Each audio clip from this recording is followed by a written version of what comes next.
네, 안녕하십니까. 김광훈 노무사입니다. 네, 오늘부터 이제 노사관계론 같이 나갈 저는 김광훈 강사라고 하고요. 이번에 좋은 기회가 있어서 이렇게 여러분들께 인사드리게 됐습니다. 어, 간략하게 과목을 일단 뭐 저보다 더 잘하실 수도 있어요. 이 노사관계론은 사실은 우리 경영학 배우면서 같이 공부하는 그런 과목인데 아무래도 노동법적인 부분이 많이 들어가요. 특히 노사관계론의 뜻은 원래 뭐냐면 보통은 개별적인 개별 근로자와 사용자와의 관계를 규율하는 게 아니라 이 집단적인 관계, 특히 이제 노조와 사용자와의 관계를 주로 다루는 게 이게 원래 노사관계론이거든요. 그래서 우리 시험, 우리 보통 교재들을 보면 거의 다 그런 내용들이 담겨 있어요. 그쵸? 그런 내용들이 담겨 있는데 최근에는 시험 트렌드가 노사관계론에 국한하지 않고 개별적인 개별 근로자와 자와의 사용자와의 관계도 같이 범위를 넓혀서 시험에 출제되고 또 그런 부분까지 계속 반복해서 나오고 있거든요. 그래서 사실 우리 시험 과목 이름을 좀 바꿔야 돼요. 이제는 고용 노사관계론이라고 바꿔야 돼요. 그래서 이번에 제가 같이 이번 이론 수업 때 같이 나갈 교재도 고용 노사관계론이라는 책을 가진 그 책으로 진행을 하고 있습니다. 그래서 이 고용 노사관계론을 공부함에 있어 우리가 원래는 경영학적인 과목임에도 불구하고 법학적인 요소가 많이 들어가기 때문에 제가 이제 노동법 강의를 하다가 이쪽으로 넘어와서 여러분들과 이제 함께 만나게 된 거죠. 저희 시험에 나오는 거 대충 제가 한번 나눠봤어요. 나눠보면 어떻게 좀 나눠지냐면 일단 뭐 법학 부분이 있을 거고요. 그냥 크게 나눠보면 경영학 부분, 경영학적인 부분 이 두 분류로 사실 구분을 할 수 있고요.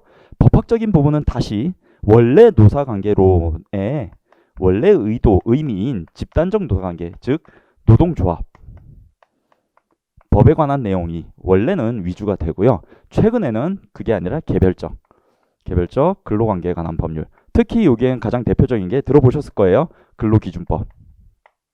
그리고 최근에 시험에 나오는 거 보니까 근로기준법 외에 남녀고용평등법, 그다음에 최저임금법 이런 부분들이 같이 나오고 있더라고요. 집단적인 부분도 물론 노동조합법 외에 근로자 참여 및 협력 증진에 관한 법률이라고 있어요. 노사협의회에 관한 법인데요. 이런 부분들이 나오는데 이 근참법은 사실은 경영학 부분, 이 부분에서 조금 더 많이 다루기도 하고요. 또 경영학 부분도 크게 나눠보면 제가 봤을 때는 한 세 부류 우리가 공부해야 되는 건 한 세 파트 정도로 나눌 수 있는데 그게 처음에 나오는 게 노사 관계 자체에 대한 개념 그리고 이거에 대한 시스템을 묻는 거 하나, 그 다음에 노동조합법에 있는 내용이긴 하지만 그거를 조금 더 경영학적 이론으로 다가가는 노동조합에 관련된 내용들. 그 다음에 마지막으로 우리 근참법에 나오는 내용인 노사협력이라든지 경영참가 이런 부분들 크게 이 세 파트로 나눠볼 수 있더라고요. 제가 기출을 쭉 분석해 보면서 제가 내린 결론은 법학과 경영학적인 부분 그리고 위에랑 아래가 나눠져 있다라는 거예요. 근데 우리 보통 시중에 나온 교재는 대부분 이쪽에 조금 치중을 하고 있어요. 왜냐하면 이쪽 관련 교수님들, 이쪽 관련 연구진들이 주로 교재를 많이 편찬을 하거든요. 그런데 최근 한 5년간의 문제만 보더라도 트렌드가 좀 많이 바뀐 게 뭐냐면 최근에는 거의 이 부분에서 6문제의 절반인 3문제 정도 나오더라고요. 그리고 이런 부분이 굉장히 강화되고 있으니까 이제는 이쪽 부분만 공부를 하는 게 아니라 이쪽 부분도 굉장히 중요시하게 여기고 좀 깊이 공부를 해야겠다 싶은 거죠. 그래서 우리는 일단 수업을 진행함에 있어 일단 법학적인 부분을 먼저 조문을 통해서 접근을 하고 그 다음에 책을 통해서 이 경영학적 부분과 나머지 법학적인 더 깊숙한 얘기를 한번 들어가서 공부를 하는 시간을 갖도록 하겠습니다. 그래서 제가 쭉 기출을 분석하면서 느낀 거 뭐냐면 최근에 이런 부분들이 3문제씩이나 나오는데 어디서 나올지 모르겠어요. 범위가 굉장히 넓거든요. 그래서 사실 6문제를 잘 쓰는 게 중요한 건 아닌 것 같아요. 물론 잘 쓰면 더 좋겠죠. 근데 잘 쓰는 것보다 6문제를 다 쓰는 게 고득점으로 가는 그 지름길인 것 같아요. 그래서 저는 주의가 이거예요. 어설프게라도 뭔가를 알고 있고 뭔가를 살짝 이해하고 있고 그래서 그런 불이타 문제가 나오더라도 대충 다 흘겼을 수 있는 그 정도 역량을 배양하는 거를 저는 지금 이번 기본 이론 시간에 목표로 잡고 나중에 우리 핵심 강의 할 때 나중에 또 이제 2차 심화 과정 들어갈 때 그때는 조금 더 압축된 내용을 통해 가지고 그걸 좀 체계화시키는 거. 그리고 마지막에 우리 3단계에선 실전 모의고사 제가 생각하는 올해 꼭 나올 것 같은 문제를 쭉 뽑아가지고 그 문제에 대해서 시험을 보고 강평을 하는 그런 식으로 좀 진행을 할 예정입니다. 네. 그리고 고용 노사관계론 제가 선택한 여러분들이랑 같이 볼 그 교재는 제가 오늘 안 가져왔는데 그 교재 특징은 뭐냐면 그래도 가장 최근의 트렌드를 다 담고 있어요. 그리고 가장 많은 분들이 그 집필에 참여를 했고요. 앞으로도 개정판이 계속 나올 것 같아요. 그 내용을 훑어보니까 그래도 다른 교재보다는 이해 중심으로 되어 있어요. 그래서 처음 접근하는데 그나마 조금 쉽지 않을까. 그래서 그 교재를 선택을 했고요. 나중에 그 교재의 내용 중에서 압축을 해서 우리 심화 과정 때는 제가 별도로 서브로 만들어서 여러분들께 제공할 예정입니다. 네, 그렇게 알고 계시면 될 것 같아요. 그래서 오늘부터 오늘이랑 내일 2시간 정도는 이 법학 부분의 기초를 다지기 위해서 개별적 근로관계의 가장 대표적인 우리 근로기준법의 조문, 법조문을 한번 처음부터 끝까지 쭉 훑어보면서 어떤 내용이 있는지 그리고 어떤 쟁점이 있는지 같이 볼 거고요. 내일 이 시간에는 노동조합법의 법조문을 또 처음부터 끝까지 쭉 한번 읽어볼 거예요. 물론 우리 교재 뒤에 책에 그 뒤에 우리 법들이 실려 있긴 한데 올해 2021년도에 이 두 개의 법이 대폭 개정이 됐습니다. 그래서 뒤에 거 보시면 안 돼요. 보시면 안 되고요. 제가 유인물로 나가는 프린트로 같이 공부를 해주시는 걸로 하셔야 돼요.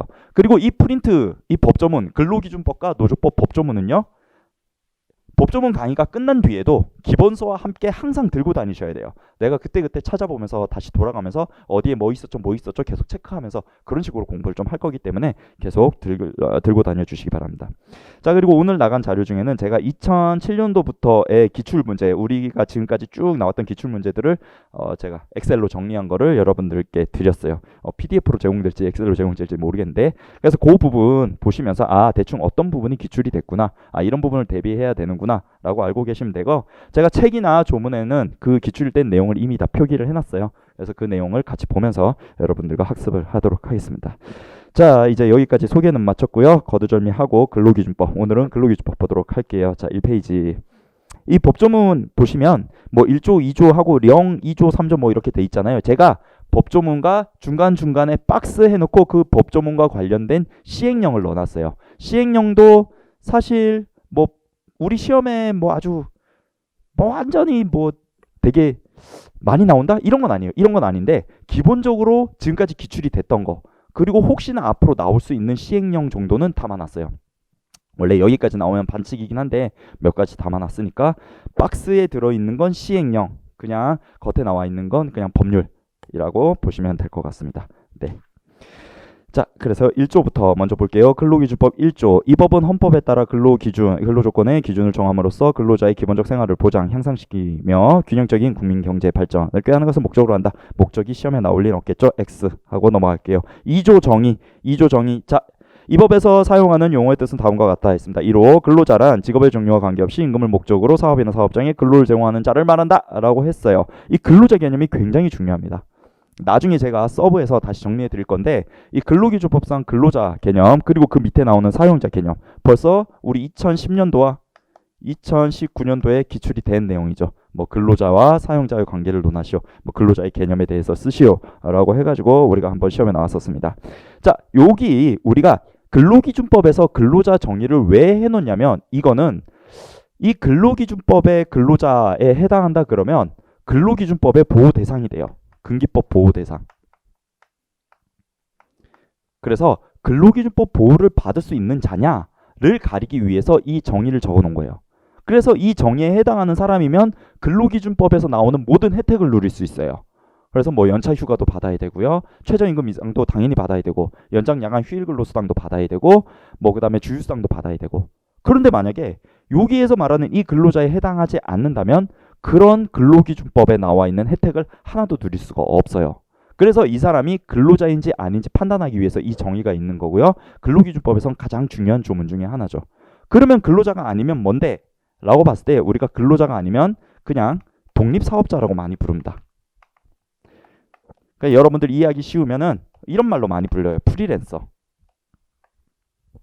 예를 들어 이런 거예요. 예를 하나 들면은 학원 강사. 네, 학원 강사가 있잖아요. 학원 강사, 만약에 김광훈이라는 학원 강사가 해커스와의 관계가 근로기준법상 근로자와 사용자의 관계다. 그러면 저는 해커스를 상대로 연차 휴가 수당도 달라고 할 수 있고요. 주휴 수당도 달라고 할 수 있고요. 연장 야간 휴일 근로 수당도 달라고 할 수 있어요.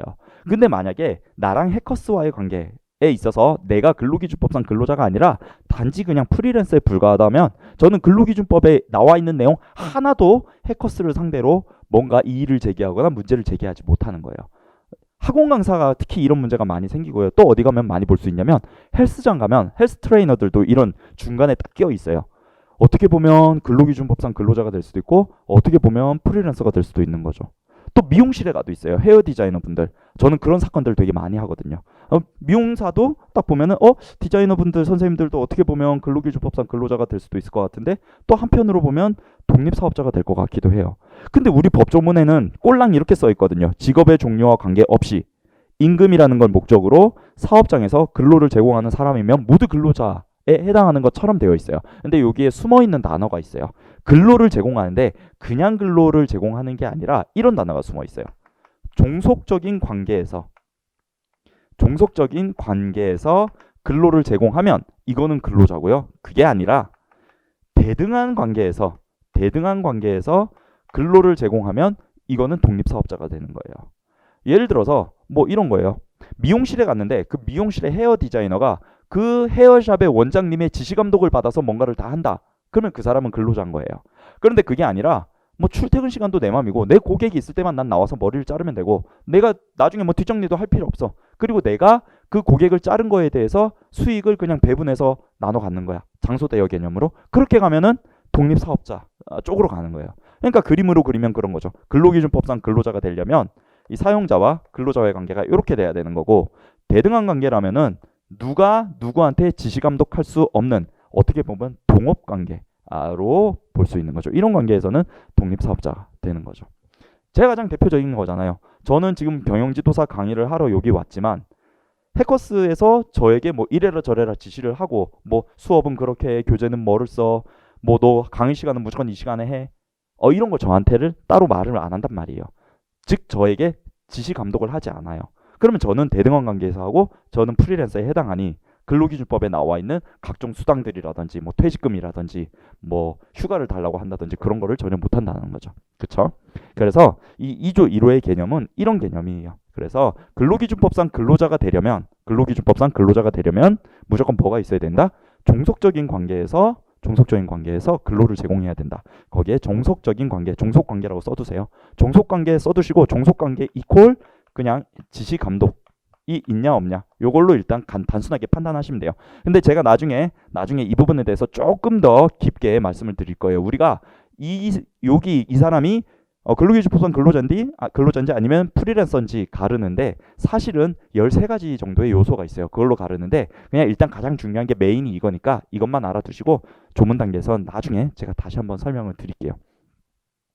왜 이렇게 설명드리냐면 우리 시험에 기출이 됐고 앞으로도 기출이 될 수 있기 때문이에요. 특히나 이런 문제로 나올 수도 있어요. 문제 약술은 아니고 한 30점짜리 문제로 해가지고 근로기준법상 근로자와 노동조합법상 근로자를 비교하시오. 이렇게 나올 수 있단 말이에요. 그러면 근로기준법상 근로자는 근로기준법의 보호 대상이 되는지를 판단하기 위해서 나온 거고 뭐 노조법상 근로자는 노조를 만들 수 있는 사람인지를 판단하기 위해서 만든 거고 근로기준법상 근로자로 판단되려면 종속적인 관계에 있어야 되고 종속적인 관계에 있으려면은 지시감독뿐만 아니라 이거 해가지고 이렇게 가른다. 근데 노조법상 근로자는 이런 요건을 채워야지 가른다. 요 얘기를 쓰는 문제가 나올 수도 있거든요. 나중에 이 부분은 다시 한번 정리를 해드릴게요. 이 정도 알고 계시면 돼요. 자, 2번. 사용자란 사업주, 사업 경영 담당자, 그 밖에 근로자에 관한 사항에 대하여 사업주를 위해서 행위하는 자를 말한다. 라고 했어요. 자, 이제 근로자 개념 봤으니까 사용자 개념 봐야죠. 사용자 개념도 단순하게 돼 있어요. 우리 법조문은. 사용자도 시험에 나왔어요. 나왔고 앞으로도 나올 수 있어요. 자, 사용자는 크게 사업주, 그 다음에 사업 경영 담당자, 그리고 사업주를 위해서 행위하는 자. 이렇게 크게 우리 세 가지 정의를 들고 있잖아요. 자, 쉽게 얘기하면은 근데 우리 이 근로기준법을 공부를 할 때는 우리 개인 사업을 생각하지 말고 법인, 회사를 생각하세요. 회사 입장에서 뭔가를 생각해야 돼요. 자, 그래서 만약에 예를 들어서 삼성전자다. 삼성전자라는 회사가 있다라고 하면은 삼성전자의 사업주는 이재용 부회장이 아니에요. 삼성전자의 사업주는 삼성전자예요. 삼성전자. 그 회사 자체예요. 회사 자체. 회사 자체가 사업주가 되고요. 사업주가 손발이 없어요. 삼성전자라는 무형의 어떤 법인이 말을 할 수 있어요? 손이 있어요? 발이 있어요? 없잖아요. 그래서 그거를 대신해 줄 사람. 그게 바로 사업 경영 담당자예요. 그게 바로 사업 경영 담당자고 삼성전자 CEO가 이재용인가요? 아무튼 그 CEO가 이 사업 경영 담당자가 될 거고 CEO뿐만 아니라 우리 등기 임원들도 우리 사업 경영 담당자가 될 수 있겠죠. 임원들 이런 사람들이 될 수 있겠고 사업주를 위해서 행위하는 자는 중간 관리자를 얘기하는 거예요. 그 밑에 있는 뭐 팀장, 뭐 공장장, 뭐 이런 사람들 중간 관리자들이 사업주를 위해서 행위하는 자가 되는 거죠. 이 중간 관리에 있는 중간 관리자들은 위에서부터로는 지시 감독을 받아요. 하지만 자기 팀원들, 자기 밑에 있는 근로자들은 지시 감독하죠. 이렇게 사용자면서도 사실 위에서부터 지시 감독을 받기 때문에 근로자로도 볼 수 있어요. 사용자면서 근로자, 중간에 샌드위치 낀 사람들, 제일 힘든 사람들. 자, 이런 개념을 가지고 우리가 사용자 개념의 상대성이라 그래요. 상대성. 그래서 사업주를 위해서 행위하는 자는 사용자 개념에 들어가 있지만 근로자도 될 수 있다라는 거 일단 하나 알고 계셔야 될 것 같습니다. 자, 넘어가시고 자, 3호 근로란 정신노동과 육체노동을 말한다. 네, 4호 근로계약이란 근로자가 사용자에게 근로를 제공하고 사용자는 그에 대해 임금을 지급하는 것을 목적으로 체결된 계약을 말한다 라고 해서 우리 2016년도에 이게 기출이 됐었어요. 근로계약이 2016년도에 근로계약이 기출이 된 게 아니라 사용자와 근로자의 기본적인 권리 의무에 대해서 쓰시오라고 돼 있었어요. 근데 그게 결국에 근로계약 내용을 쓰라는 거예요. 자, 그래서 원칙은 뭐냐면 사용자와 근로자가 있다 그러면 사용자는 근로자는 사용자에게 일단 기본적으로 근로를 제공하고요. 제공해야 되고요. 그러면 근로를 제공했으니까 사용자는 근로자에게 뭘 줘야 되냐면 그거에 대한 대가로 임금을 지급해야 되는 이게 기본적인 권리 의무 관계예요. 이게 주된 권리 의무 관계예요. 이게 주된 근로. 근데 이 시험 문제 나온 거 보니까 이게 경영학과 교수님이 내서 이렇게 낸지 모르겠는데 기본적 권리 의무를 쓰라 그러면 원래 이게 다예요. 근로 열심히 성실하게 근로 제공하고 그리고 돈 받고 그거에 대한 대가로 돈 받고 이게 다란 말이에요. 그런데 이 주된 의무 말고 드러나는 주된 의무 말고 부수적인 의무도 있어요. 아마 이 내용을 좀 쓰라고 했던 것 같은데 문제에 이런 내용도 있죠. 그러면 부수적인 의무가 뭐야? 주된 의무는 근로를 제공하고 임금을 지급받는 건데 그 외에 부수적인 의무는 뭐가 있냐면 근로자는 사용자한테 사용자의 비밀 유지라든지 경업 금지라든지 이런 걸 해야 될 의무가 있어요. 아시겠죠? 비밀 유지. 당연히 회사의 비밀은 유지해야 되고요. 경업 금지. 회사와 경쟁업체에 있는 회사를 차리거나 혹은 회사와 경쟁업체에 있는 경쟁 관계에 있는 업체에 취직하거나 이러지 말라는 거예요. 이건 부수적인 의무로 들어가 있고 사용자도 마찬가지예요. 근로자한테 임금을 주는 거 외에 부수적으로 이런 게 있어요. 이런 거 있어. 근로자가 취업 청구권이라는 걸 가지고 있거든요. 취업 청구권. 근로자의 취업 청구권. 이 취업 청구권을 들어줄 의무가 있어요. 취업 청구권이라는 건 뭐냐면 이 근로자를 근로를 시킴으로써 이 근로자가 인격을 실현시킬 기회를 제공하라라는 거예요. 이게 뭐냐면 이런 거예요. 이 근로자 어떤 회사들 보면 이 직장 내 괴롭힘 뭐 요즘 많이 없어졌는데 그런 거 있잖아요. 막 뭐 앞에 컴퓨터도 빼고 일도 안 주고 그냥 책상에 종이 한 장 주고 가만히 앉아 있게 하는 거예요. 혹은 그 책상을 막 화장실 앞에 놔두고 옥상 위에 놔두고 그러면서 하는. 그럴 때 이 근로자가 받은 정신적 피해에 대한 손해배상을 할 수 있다. 뭘 근거로? 근로자는 취업 청구권이 있으니까. 이럴 때 이제 취업 청구권이라는 게 나오거든요. 그러니까 사용자는 근로자를 근로를 시킬 의무가 있고요. 또 하나는 뭐냐면 사용자는 근로자의 안전을 배려해야 될 안전배려 의무. 이런 것들이 있죠. 이런 것들이 있어요. 일할 환경을 잘 조성해 줄 의무. 아마 우리 그래서 뭐 2016년도에 기본적인 권리 의무라고 써 있긴 하지만 이런 부수적인 것까지 같이 다 쓰라는 그런 내용이었던 것 같아요.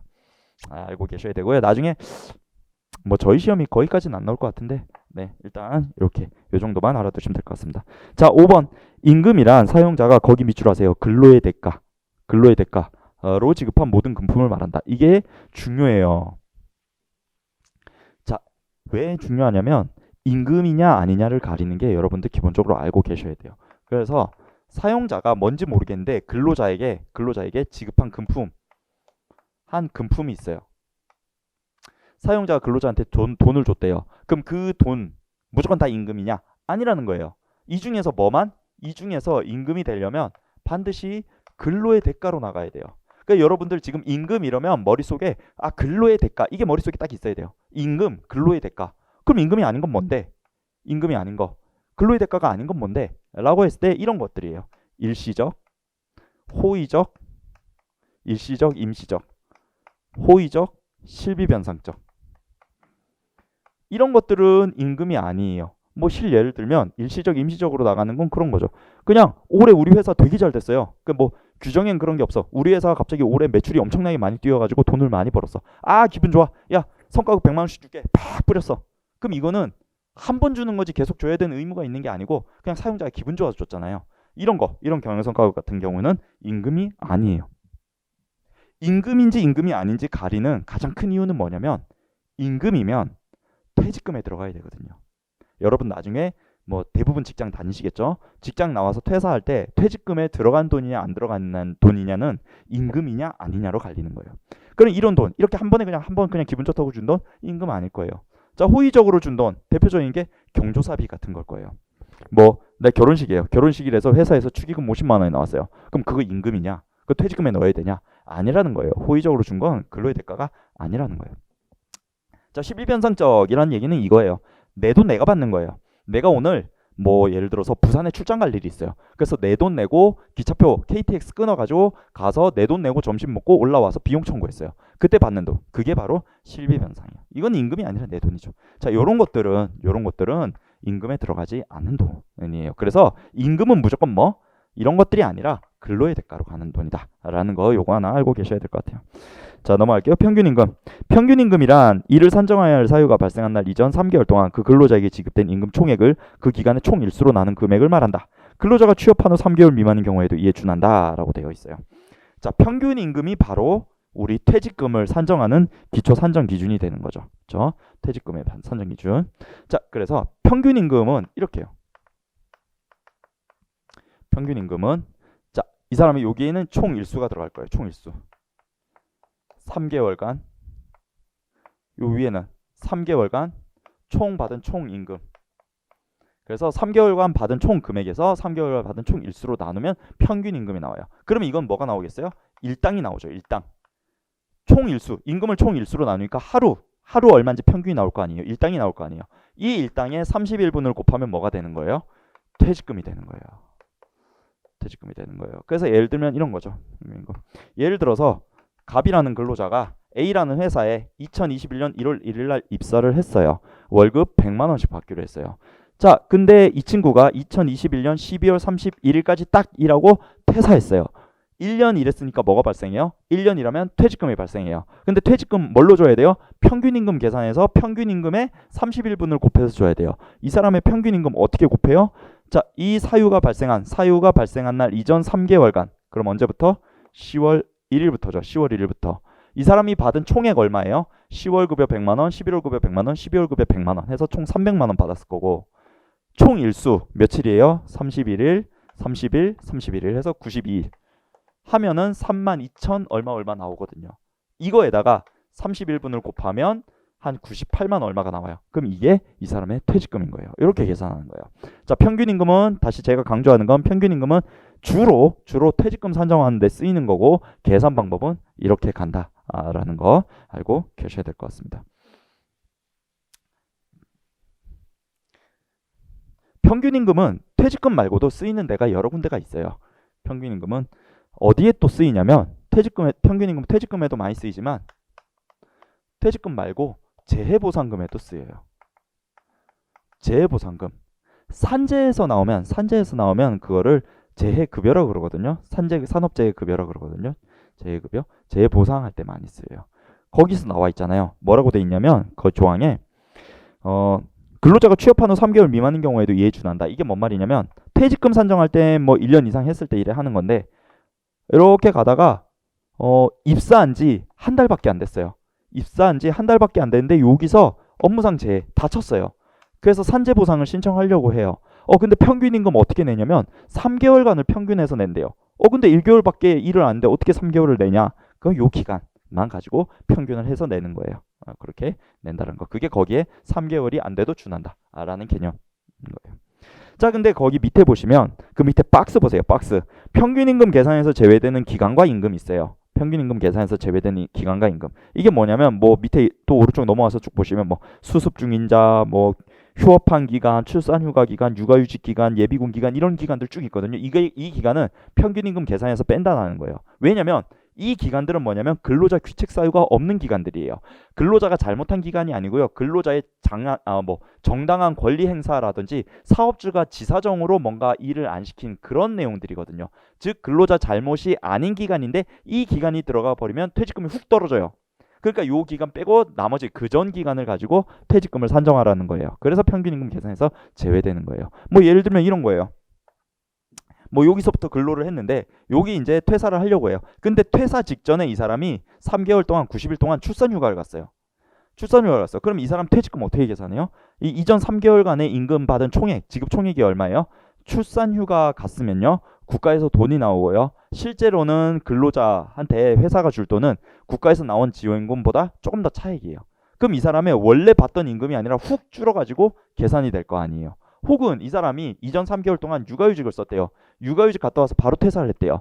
육아휴직은 무급이에요. 무급이기 때문에 이 기간은 영원이거든요. 영원을 그 일수로 나눠봤자 빵원이 나오잖아요. 이 육아휴직은 근로자의 정당한 권리 행사인데도 불구하고 이 기간이 들어감으로써 평균 임금이 쭉 떨어져 버린단 말이에요. 자, 그런 걸 막기 위해서 이러한 기간들은 근로자 귀책 사유가 아니기 때문에 빼겠다라는 거예요. 거기에 이제 2조가 대충 그런 얘기다 라고 하시면 되고, 자, 그 밑에 다시 올라가셔서 7호 일주란 휴일을 포함한 7일을 말한다 라고 해서 이게 이 7호 일주란 휴일을 포함 동그라미 포함한 7일을 말한다 해서 이게 아무것도 아닌 조항 같은데 이게 되게 중요한 조항이고요. 2019년도 기출문제예요. 2019년도 기출이랑 이게 무슨 상관이에요? 보시면 2019년도 기출은 뭐라고 돼 있냐면 이렇게 돼 있거든. 우리 기출표 보시면 이렇게 돼 있어. 30점짜리 제일 위에 문제야. 근로기준법이 개정되어 일주 최대 근로시간이 52시간으로 단축되었다라는 거잖아요. 그게 바로 이 조항을 바꾸면서 단축시킨 거예요. 일주는 휴일을 포함한 7일. 이게 어떻게 개정이 된 거냐면 원래는 옛날에는 연장 근로와 휴일 근로가 별개였어요. 그래서 우리는 원래 어떻게 됐냐면 월요일부터 금요일까지 평일이잖아요. 1일 8시간씩 해서 일주 40시간을 만들고 그리고 여기다가 연장 근로를 최대 12시간까지 시킬 수 있었거든요. 그래서 최대 52시간까지 시킬 수 있었고, 근데 여기 플러스 토요일도 휴일 근로 8시간, 일요일도 휴일 근로 8시간을 시켜서 총 몇 시간? 해가지고 총 68시간까지 시킬 수 있었단 말이에요. 근로를. 편법이죠. 어떻게 보면. 왜냐면 토요일, 일요일은 연장이 아니라 평일 근로가 아니기 때문에 휴일 근로고. 그러니까 연장 근로가 52시간까지 제한되는 거지 휴일 근로는 별개다라고 옛날에 해석이 돼서 68시간까지 시킬 수 있었는데 여기 법이 이렇게 바뀌면서 일주란 휴일을 포함한 7일을 말한다고 해서 이제는 이거 안 되고 토요일, 일요일까지 싸그리 합쳐서 무조건 토요일, 일요일까지 다 합쳐서 52시간을 넘지 못하는 걸로 대폭 근로시간이 줄어들게 됐죠. 이 조항이 이렇게 들어가면서 각종 업계들이 난리가 났었잖아요. 왜냐면 임금은 그대로고 근로시간이 줄어들면 근로자한테 굉장히 좋은 거예요. 그게 아니라 근로시간이 줄어드니까 임금도 같이 줄어든단 말이에요. 그래서 그런 얘기들이 되게 많이 나왔었고 그거에 대해서 우리가 논하는 게 우리 2019년도 기출이 한번 됐었습니다. 자, 8번 소정근로시간이란 어찌고저찌고에 따른 법정근로시간 범위 내에 근로자와 사용자가 정한 근로시간을 말한다라는 거예요. 자, 개념을 좀 알려드릴게요. 법정근로시간이 있어요. 법에서 정한 혹은 우리가 기준근로시간이라 불러요. 시간은 얼마냐면 1일 8시간, 일주 52시간이에요. 일반 근로자는. 자, 연소 근로자는 좀 잘나요. 연소 근로자는 좀 줄어요. 그건 나중에 볼 거고 1일 8시간입니다. 소정 근로시간은 뭐예요? 소정 근로시간은 서로서 정할정, 서로 몇 시간 일할지 정했다라는 거예요. 근데 이 소정 근로시간은 우리 법조문에 뭐라고 돼 있어요? 법정 근로시간 범위 내에서 서로 정한 근로시간이에요.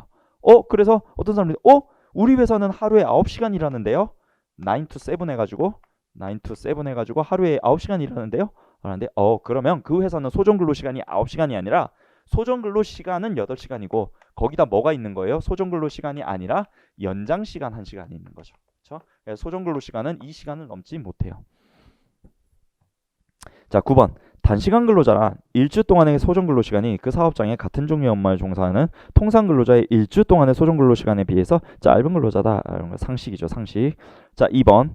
이항 제1호 1항 6호에 따라 산출된 금액이 그 근로자의 통상임금보다 적으면 통상임금액을 평균임금으로 한다라는 거예요. 이건 나중에 이제 통상임금 개념을 배우면서 다시 한번 설명을 드리도록 하겠습니다. 통상임금이 좀 어려워요. 근데 여러분 시험에 기출도 됐었고 앞으로도 기출이 될 가능성이 굉장히 높은 부분이 통상임금이에요. 자, 그래서 밑에 평균임금 제외기간은 받고 자 넘어가셔가지고 일용근로자의 평균임금 됐고 그 밑에 통상임금 있죠. 06조 통상임금 있는데 이게 시험에 2번 나왔었어요. 2014년이랑 2018년. 이것도 나중에 제가 서브 만들어가지고 여러분들께 드릴 거예요. 근데 여기서 이제 일단 간단하게 계략적인 내용은 한번 듣고 가셔야죠. 통상임금 개념 어려우니까. 자, 통상임금이란 뭐냐면 쉽게 말하면 기본급이에요. 기본급. 예를 들어서 기본급이 있고요. 기본급이 있고 기본 C급이건 기본 월급이건 기본급이 있고 그 다음에 기본급 외에 인센티브가 있다라고 칠게요. 인센티브가 있다고 칠게요. 자, 이렇게 치면은 이 기본급은 통상임금이 되는 거고요. 왜 통상임금이 되냐면 기본급은 무조건 주거든요. 일을 하면 무조건 줘요. 일을 하면 무조건 준다? 이게 통상임금이에요. 자, 그에 반해 인센티브는 일을 한 만큼 주거든요. 예를 들어서 내가 뭐 벤츠 딜러다. 차를 한 대 팔 때마다 얼마를 더 준다. 그러면 내가 차를 그걸 안 팔면 안 주는 거잖아. 추가적인 조건이 붙잖아요. 이런 건 통상임금이 아니에요. 그냥 임금이에요. 인센티브 말고 초과근로수당도 마찬가지예요. 초과근로수당도 그냥 가만히 있으면 안 줘요. 내가 진짜 초과근로를 해야지만 주잖아요. 그렇게 어떤 추가적인 조건이 붙어서 주는 거 그걸 이게 이제 통상임금이 아니라 그 외에 돈으로 부르는 거예요. 통상임금은 그냥 가만히 있어도 그냥 주는 돈. 통상임금인데 요즘은 최근에는 이 임금 구성 항목이 좀 까다로워졌어요. 그냥 옛날에는 그냥 기본급 플러스 연장근로수당 끝 이랬는데 이제는 막 세분화를 시켰단 말이에요. 기본급 중에서도 기본급도 있고 A 수당도 있고 B 수당도 있고 정기상여금도 있고 뭐도 있고 막 분할을 시켰어요. 그러면 기본급이라고 적혀 있는 거 빼고 나머지 수당들은 다 통상임금이 아니냐? 그거 아니라는 거예요. 그렇게 이름이 붙은 수당이다 하더라도 고정적으로 그냥 추가적인 조건 안 붙이고 계속 들어오는 돈은 다 통상임금으로 본다라는 거예요. 이 부분은 내용이 너무 길어가지고 제가 나중에 다시 한번 설명을 드릴게요. 자, 2014년과 18년에 나왔던 문제는 뭐냐면 통상임금의 요건에 대해서 한번 써보고 요건에 대해서 논하고 그 다음에 정기상여금이 통상임금에 해당하는지 한번 보라 라는 내용이었어요. 간략하게 설명드리면 통상임금 요건은 4가지가 있어요. 통상임금에 해당하려면 소정근로의 대가로 줘야 되고요. 정기적으로 줘야 되고요. 일률성으로 줘야 되고요. 그 다음에 고정적으로 줘야 돼요. 이 4가지 소정일고를 모두 갖춘 돈을 우리가 통상임금이라 부르고요. 이 통상임금은 아까 제가 평균임금은 왜 만들었다고요? 평균임금은 주로 퇴직금 계산하려고 만든 도구예요. 도구 개념이에요.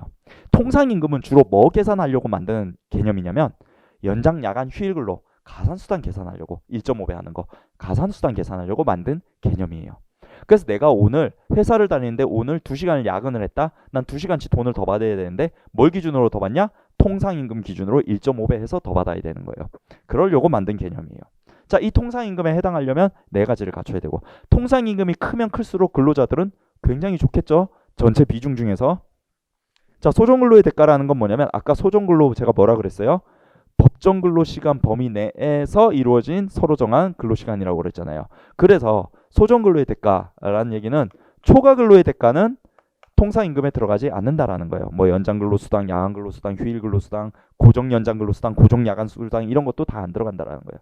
자, 정기성은 뭐냐면 정기적으로 줘야 된다라는 거예요. 근데 과거에는 반드시 1개월에 한 번 이상 주는 돈만 정기성을 인정을 했어요. 근데 이제는 범위가 넓어져서 꼭 한 달에 한 번 안 줘도 돼요. 1개월을 초과하더라도 그냥 정기적으로 주면 돼요. 어떤 정기적으로 주는데 사용자에게 그 지급 의무가 명확하게 있어야 돼요. 자, 정기적으로 준다는 건 뭐 한 달에 한 번 줘도 정기성 인정되고 통상임금 될 수도 있고, 2달에 한 번 줘도 될 수 있고, 3달에 한 번 줘도 될 수 있고, 6개월에 한 번 줘도 될 수 있고, 1년에 한 번 줘도 될 수 있다라는 거예요. 자, 일률적이라는 건 뭐냐면, 일률적이라는 건 모든 근로자한테 다 주는 돈이래야 된다는 거예요. 자, 누군 주고 누구 안 준다? 그러면 통상임금이 될 수 없어요. 기본급 다 주잖아요, 모든 근로자한테. 그럼 그건 통상임금이에요. 근데 뭐 X수당은 얘는 주는데 얘는 안 줘. 그럼 통상임금이 아닌 거예요. 아, 근데 다만 이것도 범위가 넓어졌죠. 모든 근로자뿐만 아니라 이제는 일정한 조건을 갖춘 근로자한테 주면, 일정한 조건에 달한 모든 근로자한테 주면 이것도 통상임금으로 인정이 돼요. 일정한 조건. 근데 이 일정한 조건은 뭐랑 관련이 있어야 되냐면 근로의 가치와 관련이 있어야 돼요. 근로의 가치랑 관련이 있어야 돼요. 근로의 가치랑 관련이 있는 조건이면은 일률성 인정해 주겠다라는 거예요. 예를 들어 이런 거예요. 일률성이라는 건 우리 회사에 생산직과 사무직이 나눠져 있어요. 근데 생산직은 몸을 쓰는 거고 항상 어떤 물리적인 위험에 처해 있기 때문에 이 생산수당, 우리 위험수당을 생산직 근로자들한테만 10만 원씩 주겠대요. 모든 근로자들한테 다 주진 않아요. 그 일률성이 깨지겠네. 그런데 일정한 조건에 달한 근로자한테만 모두 주는 거는 그것도 인정을 해주겠대요. 근데 생산직 근로자한테만 주고 생산직 근로자가 하는 일이 위험성이 있기 때문에 위험수당을 주겠대요. 그러면 그거는 근로랑 관련이 있는 조건인 거예요. 그러면 이거는 이 생산 근로자한테만 나가는 위험수당은 통상임금에 해당할 수 있는 거예요. 근데 이런 거일 수도 있어요. 뭐 예를 들어서 우리 회사 직원들 중에 가족이 있는 사람들한테만 가족수당을 주겠대요. 그러니까 자녀나 뭐 결혼을 한 사람들한테만 가족수당을 주겠대요. 모든 근로자한테는 안 주지만 일정한 조건, 자녀 혹은 뭐 결혼이라는 그 조건을 달한 사람들만 주는 돈이래요. 하지만 결혼이나 자녀는 근로의 가치랑 관련이 없죠. 가족이 한 명 더 있다고 일을 더 잘해요? 아니죠. 가족이 2명 있으면 더 잘해요?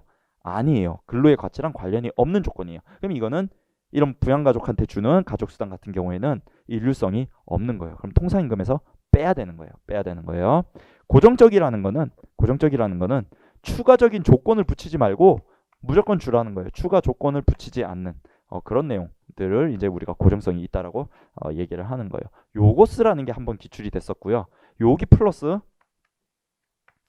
정기상여금의 통상임금성에 대해서 논하라라는 게 하나 또 있었어요. 정기상여금을 우리가 이 판례 문제가 됐던 이 회사 같은 경우에는 보통 이 생산회사들이 다 그런데 2달에 한 번씩 정기상여금이 나가고 있었어요. 2달에 한 번 나가고 있는 정기상여금이 통상임금에 해당할까? 라고 봤을 때 정기성 1개월 초과해도 2달에 한 번씩 계속 지급 의무 있고 주면 된대. 그럼 정기성은 있는 거예요. 일률성 모든 근로자한테 다 줘요. 일률성 있는 거야. 문제는 어디서? 고정성에서 되는 거. 고정성에서. 그러면 추가적인 조건 붙이지 않고 다 주는 돈이었냐? 이 정기상여금이. 아니면 어떤 조건을 지킨 사람한테만 주는 거였냐? 요거 가지고 갈렸던 거예요. 근데 정기상여금이 크게 2개로 나눠지거든요. 2개로 나눠져요. 하나는 특정 시점에 재직 중인 근로자에게만 주는 정기상여금이 있었고요. 하나는 중간에 퇴사하더라도 일할 계산에서 지급해서 나가는 정기상여금이 있었어요. 이 회사에 실제 이렇게 있었어요. 어떤 게 있었냐면 이런 거였어요. 짝수달마다 주는 짝수달 격달상여금이 있었고요. 2, 4, 6, 8, 10 너무 많이 그렸다. 12 그래서 짝수달마다 나가는 격달상여금이 있었고요. 그 다음에 설에 한 번, 그 다음에 추석에 한 번 나가는 명절상여금, 2번 나가는 명절상여금이 있었어요. 자, 근데 특정 시점에 재직 중인 자에게만 주는 상여금은 이 명절상여금이었어요. 명절상여금. 그리고 퇴사자에게도 일할 계산해서 주던 돈은 이 격달상여금이었거든요.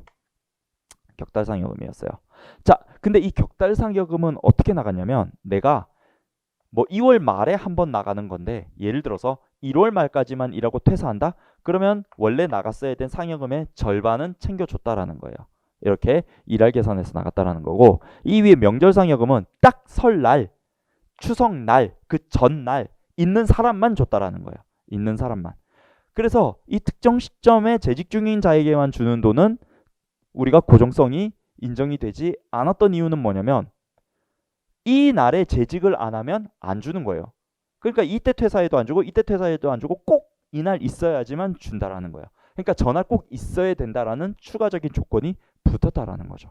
반면에 격달상여금은 내가 언제 퇴사하든지 어쨌든 일한 만큼만은 비율적으로 줬다라는 거죠. 무조건 줬다라는 거예요. 네가 한 만큼은 무조건 줬다. 추가적인 조건 붙이지 않고. 그래서 얘는 정기상여금이 인정이 됐고 얘는 고정성이 없어서 인정이 안 됐다. 요거 쓰라는 문제였죠. 이 정기상여금 문제도 제가 나중에 심화 과정에서 통상임금에 대해서 조금 깊게 설명을 드리면서 다시 한번 말씀을 드릴 거예요. 네, 넘어가시고요. 자, 그 나머지 조문은 그냥 읽어보세요. 조문은 이 판례가 중요해요. 통상임금은. 자, 3조 뭐 근로조건, 이 법에서 정하는 근로조건은 최저 기준이므로 근로관계 당사자는 이 기준을 이유로 근로조건을 낮출 수 없다. 자, 4조 뭐 근로조건은 근로자와 사용자가 동등한 지위에서 자유의사에 따라 결정해야 된다. 자, 5조 근로자와 사용자는 각자가 단체협약, 취업규칙, 근로계약을 지키고 성실하게 이행할 의무가 있다. 뭐 뻔한 얘기예요. 3, 4, 5조는 뭐 시험에 나올 일은 없고 그냥 쭉 아시면 되고 거기 새로운 개념이 등장을 했죠. 단체협약, 취업규칙, 근로계약. 이제 우리 노사관계론 배우면 이 세 가지가 엄청나게 많이 나와요. 엄청나게 많이 나와요. 그래서 이 개념을 좀 알고 가셔야 돼요. 이 용어를 알고 가셔야 돼. 물론 직장 다니시는 분들은 대충은 아세요. 아시죠? 대충은 아세요. 자, 이 세 가지를 우리가 생각을 해볼 수 있는데 일단 근로계약은 뭐냐면 나랑 사용자랑 1대1로 체결한 계약서예요. 계약이죠, 계약. 나랑 사용자랑 1대1로 체결한 계약. 그러니까 이 계약서 한 장, 두 장 요걸로 인해서 사용자도 나한테 요구할 수 있는 권리, 그리고 근로자도 내가 요구할 수 있는 권리, 역으로 사용자가 나한테 지켜야 되는 의무, 역으로 근로자도 사용자한테 지켜야 되는 의무, 이런 권리 의무 관계가 여기에 담겨 있는 거죠. 그러니까 1대1로 체결하고 둘이 지켜야 되는 근로에 관한 계약서예요. 취업규칙은 뭐냐면 사용자랑 모든 근로자에게 적용이 되는 하나의 규정이에요. 규정. 취업규칙은 뭐 다른 말로 사규, 내규 이런 말로 또 쓰이는데요. 법정 용어는 취업규칙이에요. 취업규칙은 한번 체결하면 모든 근로자한테 다 적용되는 거예요. 그래서 이 근로계약서 한두 장에 이 근로자가 우리 회사에서 지켜야 되는 거, 이 근로자가 우리 회사에 누릴 수 있는 혜택, 이런 것들을 한두 장에 다 못 담아요. 그래서 모든 근로자들한테 공통적으로 적용되는 건 쫙쫙쫙 뽑아가지고 하나의 규정집을 만든 거예요. 이거는 모든 근로자들한테 다 공통적으로 적용되는 거를 만든 거예요. 그러면 이 근로계약서는 뭐겠어요? 이 공통적인 거 빼고 이 근로자한테만 적용되는 독특한 사항을 한두 장짜리로 만든 게 이게 근로계약서예요. 이 근로자만 적용되는 거라는 거예요. 자, 단체협약은 뭐냐? 이거는 노조가 있는 사업장만 단체협약이라는 단어가 나올 수 있어요. 사용자와 노동조합과의 관계죠. 사용자와 노동조합과의 관계, 혹은 노동조합에 소속된 조합원들이 지켜야 되는, 그리고 누릴 수 있는 내용들이 담겨 있는 게 단체 협약인 거예요. 그럼 이런 거예요. 자, 우리 회사에 이런 100명의 근로자가 있어요. 100명의 근로자들 각각이 다 근로계약서를 체결했을 거예요. 맞죠? 근로계약서 다 1대1로 적용되고 있을 거예요. 취업규칙도 전부 다 적용될 거예요. 일단 계약서는 개별로 다 적용될 거고 이 전부에 대해서 취업규칙도 적용될 거고. 자, 근데 우리 회사에서 요만큼은 노동조합을 만들었어요. 노조를 만들었다. 그러면 얘네한테는 뭐가? 얘네한테는 단체협약이 적용되는 거죠. 단체협약. 자, 아시겠죠? 노조가 만들어지면 그 노조와 노조 조합원들만 단체협약이 적용되는 거고, 모든 근로자들한텐, 자, 빨간색으로 해야겠다. 모든 근로자들한텐 취업규칙이 적용되는 거고, 한 명 한 명의 근로자한테는 근로계약이 적용되는 거죠. 그렇죠? 이렇게 적용되는 거예요. 자, 여기서 이 관계가 중요해요. 관계. 자, 보시면 이 노조 내에 있는 사람들은 단체협약 적용도 받지만 이 사람들도 결국에 이 회사 사람들이기 때문에 취업규칙 적용 받고요. 또 개별로 보면 근로계약도 각자 적용을 받는단 말이에요. 그러면 이 세 가지가 충돌이 되었을 때 어느 게 제일 우선하냐가 굉장히 중요한 거고요. 우리 기출도 유사한 게 한 번 나왔긴 했어요. 근데 딱 요거를 딱 물어보는 건 안 나왔기 때문에 여러분 시험에 한 번 나올 수 있어요. 자, 일단 우리 일반 법 원칙에 따르면 상위 규범 우선의 원칙이에요. 상위 규범. 그래서 얘가 상위 규범이에요. 얘가 1등이고요. 얘가 2등이고 얘가 3등이에요. 얘가 제일 먼저 적용받아요. 그러니까 사업장에 이거 3개 다 있다 그러면 얘가 무조건 1등이에요. 1등, 2등, 3등. 그런데 여러분 시험에 한 번 나올 수 있어. 한 번 나올 수 있어. 아직 안 나왔어. 노동법은 노동법 특유의 적용 원칙이 있어요. 근로자한테 유리하면 아무리 하위 규범이더라도 근로자한테 먼저 적용시켜줘라. 유리의 원칙이 적용됩니다. 유리의 원칙이 적용돼요. 유리의 원칙. 자, 그래서 이게 하위 규범이지만 예를 들어서 근로계약서에는 취업규칙 단체협약과 다르게 근로계약서 나는 근로계약서에 뭐 상여금을 500만 원씩 준다고 돼 있어. 근데 취업규칙에는 상여금을 200만 원만 준다. 모든 근로자에게 200만 원을 준다 그랬어. 나는 근데 일을 잘했기 때문에 500만 원 준다고 근로계약서를 썼단 말이야. 그럼 뭐가 적용된다고? 얘가 상위 규범이더라도 얘가 근로자한테 더 유리하니까 이게 먼저 적용이 된단 말이에요. 이게 먼저 적용이 되는 거예요. 유리의 원칙이 있어요. 자, 근데 여기서 중요한 게 그냥 단순히 이러면 시험 문제 안 나오겠죠. 근데 뭐가 있냐면 이렇게 딱 주미가 있어. 주리가 있고 단체 협약은 절대 기준으로서 얘네보다 더 불리하다 하더라도 얘가 최우선적으로 적용받는다라는 게 우리 판례 입장이에요. 판례 입장이에요. 단체 협약은 그게 유리하건 불리하건 얘가 우선적으로 먼저 적용돼야 된다라는 게 우리 입장이에요. 나중에 제가 이제 나중에 정리하면서 다시 한번 말씀을 드릴 거예요. 이거는 근데 뒤에 가서도 계속 나와요. 얘는 절대 기준이다. 근데 여러분 시험에는 이 판례를 쓰라고 나오는 게 아니라 학설까지도 물어볼 수도 있어요. 얘네 둘과의 관계를 논하시오 해가지고 그러면은 절대적인 기준이다라는 건 판례 입장이긴 하지만 학설은 나눠져 있거든요. 학설이 나눠져 있어요. 그래서 유리 원칙 긍정설과 유리 원칙 부정설이 나눠져 있는데 그건 나중에 다시 설명을 드릴게요. 지금은 머릿속에 요 정도만 갖고 계시면 돼요. 요 정도만 하면 된다라는 거죠. 자, 그 다음에 6조 균등처우. 균등처우도 우리 시험에 한 번 더 나오진 않았는데 나올 법한데 보시면 사용자는 근로자에 대하여 남녀의 성을 이유로 차별적 대우를 하지 못하고 국적, 신앙, 사회적 신분의 이유로 근로조건에 대한 차별적 처우를 하지 못한다라고 해서 우리 차별 처우하지 마라라는 조항이 있는데 딱 이 조항이 끝이고 이 조항에서 중요한 건 이게 중요한 게 아니라 이게 중요해요. 근로기준법은 입사한 뒤에 근로조건에 대해서만 규율을 해요. 그러니까 우리가 채용 공고 내거나 모집할 당시 면접 볼 당시에 차별하는 거 이거는 근로기준법 위반 아니에요. 우리 6조 위반 아니에요. 그거는 어디서 위반을 따지냐? 남녀고용평등법에서 위반을 따져요. 남녀고용평등법에서는 성을 이유로 모집 채용 단계에서 차별하면 그건 처벌을 받지만 그 남녀고용평법 위반이 되지만 근로기준법에서는 모집 채용 단계는 그렇게 규율하지 않는다 정도 알고 계셔야 될 것 같아요. 자, 7조 강제근로 금지. 당연히 강제근로 금지해야 되고요. 8조 폭행도 당연히 하면 안 되죠. 자, 구조는 판례가 하나 있어가지고 좀 알아두셔야 되는데 누구든지 법률에 거기 밑줄 법률에 따르지 아니하고는 밑줄 영리로 다른 사람 취업에 개입하거나 중간인으로서 이익을 취득하지 못한다. 그러면 역으로 얘기해서 법률에 따르면 중간 이득을 취할 수 있다라는 거예요. 그 대표적인 게 파견이에요. 파견법은 뭐냐면 파견업주가 파견업체를 차려서 사용업체한테 근로자를 임대를 하고 그리고 그 수익을 중간에서 마진을 취하고 근로자한테 임금을 지급하는 그런 형태가 되는 거죠. 파견 같은 경우에는 법에서 허용하는 중간 착취라는 거예요. 그래서 파견은 원래 중간 착취하면 안 되는데 근로자가 있고 사용사업주가 있어요. 이 근로자를 이쪽으로 파견을 보낸단 말이에요. 파견을 보내면 이 사용사업주가 얘한테 파견 비용을 줘요. 그러면 그 중에서 마진을 먹고 월급으로 나머지 돈을 근로자한테 주는 이런 관계가 우리 파견 모습이기 때문에 파견은 법률에 따르면 중간에 착취를 할 수 있습니다. 할 수 있고요.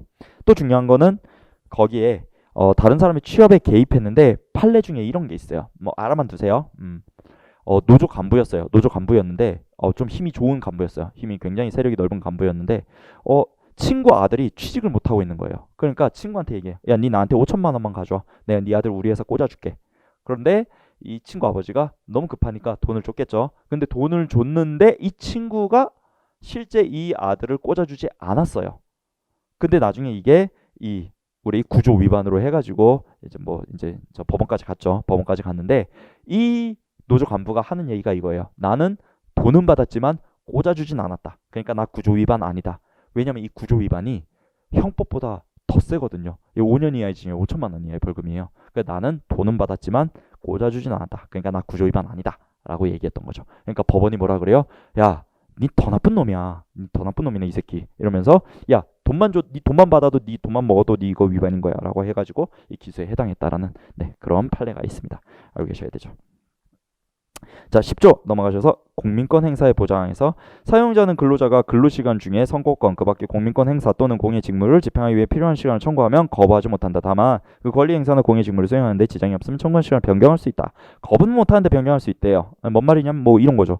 뭐 오늘 투표하러 가야 돼. 그 얼마 전에 이제 서울시장 선거 있었잖아요. 뭐 투표하러 가야 돼. 그러면 내일 투표 날이니까 나 오늘 하루 다 짤게요. 이렇게 사용자한테 얘기하면 사용자가 아니야. 너 투표하러 갔다 오는데 4시간이면 되잖아. 오전에 투표하러 갔다 오고 오후엔 출근해. 이거 가능하다라는 거예요. 법은 안 되는데 변경은 가능하다라는 거예요. 자, 11조 적용 범위 보시면요. 이 법은 상시 5명 이상의 근로자를 사용하는 모든 사업장에 적용한다.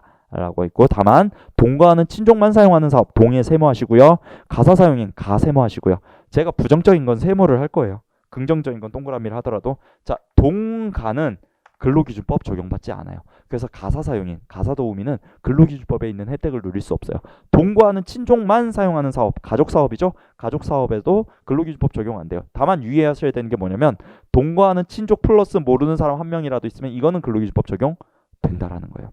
또 알아두셔야 되는 게 5인 이상 사업장에 근로기준법이 적용되는 거고요. 5인 미만 사업장은요. 일부만 적용돼요. 일부만 적용되는 거예요. 그 일부가 뭐가 적용되는지는 잠깐 쉬었다가 10분 정도 쉬었다가 와서 다시 나가도록 할게요.